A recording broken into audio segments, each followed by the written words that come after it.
Hi, welcome to Rate My Gadget, and we are going to be asking the question of should you upgrade your Sonos system? So probably like me, you might have some, let's call them old, S1, Series 1 Sonos devices. Here I've got the Play 5 and the Play 3. But you may be thinking, should I be upgrading to the S2, to the latest Sonos systems? So this is the Era 100 and the Roam 2. Now you may be thinking that because maybe you want to understand if the sound quality is better, or maybe just like me, there are certain features that you actually prefer on the new S2 Sonos system. Now I should say that I absolutely love Sonos. If like me you know the Sonos system, you will know that they were the first to do the multi-room streaming.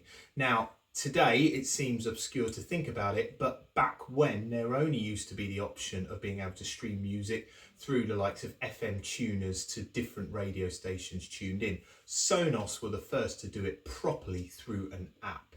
And that's why I really like Sonos. But is it worth spending your money to go from technology that is quite old now to the new style technology and spend your good money? So we will be looking at the connectivity, the app itself, the functionality of the devices generically, and the sound quality. So let's get into it.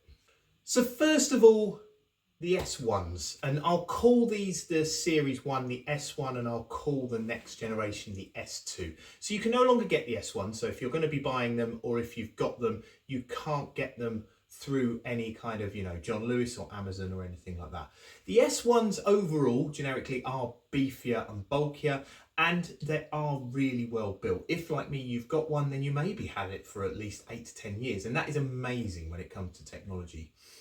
The design themselves is very simple. The newer designs do have more functionality on the top in terms of button hardware push. They do usually have play stop buttons, forward skip, volume up and down, and they have a new microphone on them, and we'll get to that. The older devices, however, usually just have volume up and down and a mute button. Now, if like me, you know the Sonos system, there was a way that you could skip a track by double hitting the mute button, but overall it was built to connect to the app. And I think that's the biggest difference, is that the new designs are less about the app and they're more about actually you can be able to use them with the buttons on top. Now, there are some advantages of the S1 devices. They do have Ethernet connections on the back of them, which you do not get on the new devices. Now, that may be if you're a bit of an audiophile that you would prefer to connect directly into the Ethernet cable because maybe your Wi-Fi isn't stable within the house.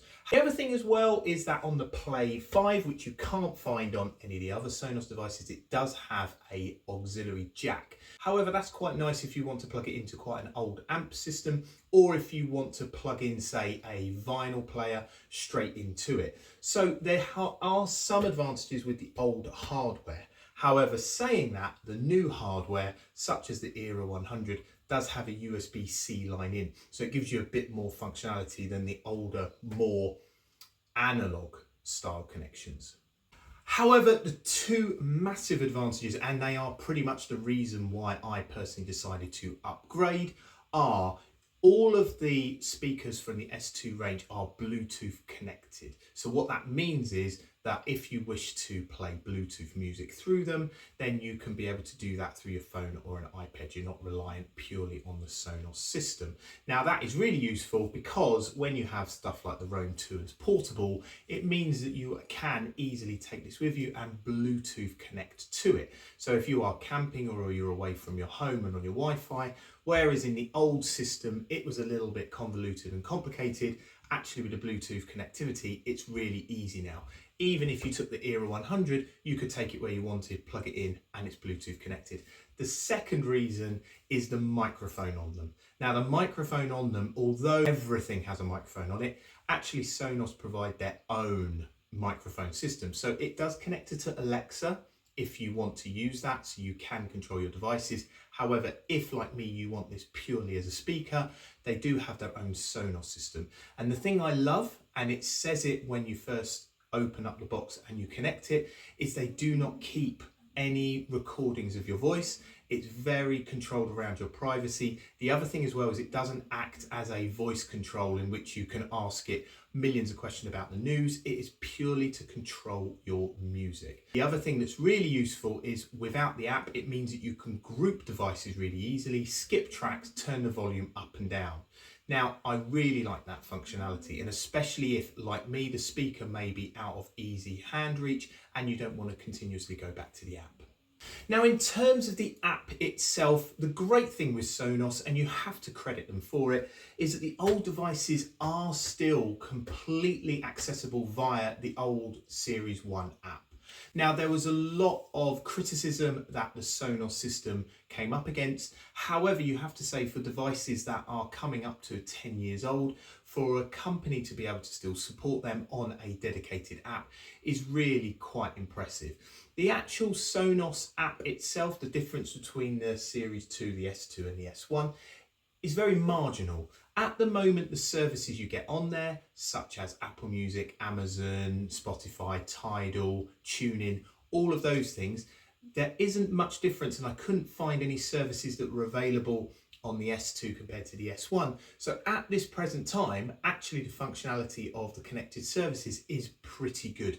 You can still, with the app, connect and all the rooms, all those kind of things.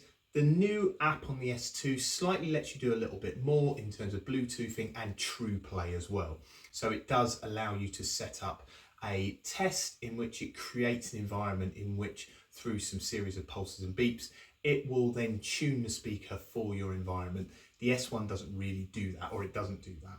So the app itself, actually, there isn't much comparison. And personally, and this is just personal preference, I prefer the Series 1 app. There's a few little bits that I prefer over it in terms of adding things into the stack of songs that you want to play. However, for this purposes, they are both comparable.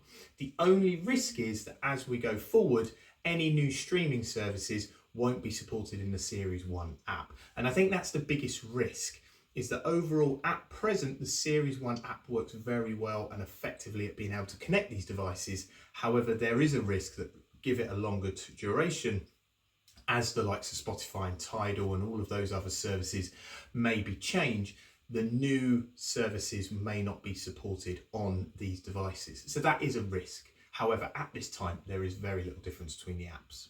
The other thing on that, and I have tried it, is if you did want to mix a Series 1 and Series 2, you can't do that. They do unfortunately sit as separate systems. So what that means is if you bought one S2 Roam, for example, and you had all S1 devices, they would not be able to connect across one another, which is to be expected, slightly frustrating, but Sonos have gone down the road of their new devices.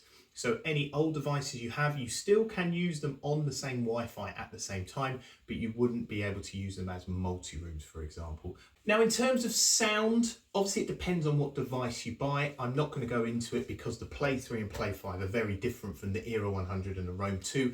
However, what I would say is that the sound on the older devices is probably more heavier and more bassy, and that comes from the size of them. There is a Play 5 Series 2 which does have the same kind of bassy sound, but when you compare the Play 3 to the Era 100, the Play 3 has got a bit more of a bass sound, which based on your preference may be preferable. However, the one big advantage is that these portable devices now, which is battery powered on the Roam 2, you can't get on the Series 1. So the sound that comes out of these, the Series 2 Roam 2, is very, very good. And I would say actually it stands up on its own as a speaker. You don't just need to use it as a Bluetooth portable speaker.